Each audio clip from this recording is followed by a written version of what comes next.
A major feature of the TAC, the Tabletop Automation Center, is its ability to be used and reused in different multi-tac configurations to perform complex processes.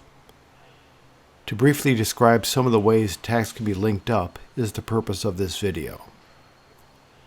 Without a specific process in mind, let's start with one TAC, with one rotary magazine, but we'll make it a bi-level magazine to provide more flexibility in the number of products which can be accessed from it. A second TAC might then be added to introduce more product items, or to utilize other devices. It could be placed perpendicular to the first TAC, accessing product items directly off the first work table. One or two operations might take place on the second work table, with the parts then parked on the second magazine for a particular length of time. This setup can be useful when process parts require curing time. The parts can then be retrieved in the order that they were placed on the magazine and returned to the first TAC for further operations. Next, a third TAC might be placed sideways to the first, sharing a common magazine.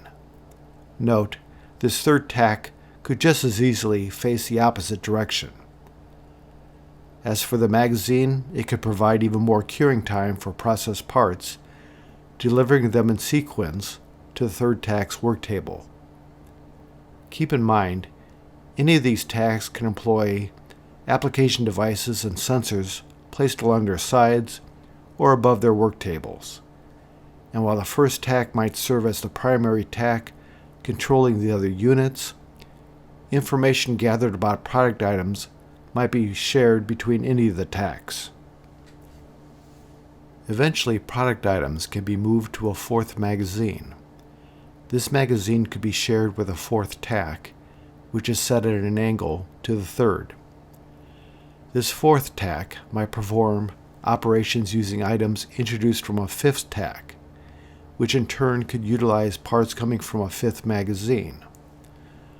Alternatively, the fourth TAC could perform a testing of product items, and the rejected or selected parts could be sent to the fifth magazine for pickup. Finally, a sixth TAC is employed, sharing the common magazine with the third and fourth TACs. One might have this TAC receiving parts which have been inspected by the fourth TAC.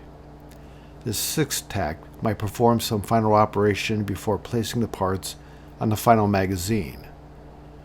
With a bi-level magazine, perhaps one type of part could be placed on the top level and the other types on the lower level. Another thing to consider, the layout of most multi-tac configurations can be easily altered to accommodate whatever workspace is available, simply by pivoting about shared magazines or flipping the TACs that access them. Also, it can be useful to remember that TACs can easily link up with or patch into existing automation lines simply by bringing parts to or from conveyors or rotary tables. Simply put, there's no end to the way multi-tac configurations can be set up.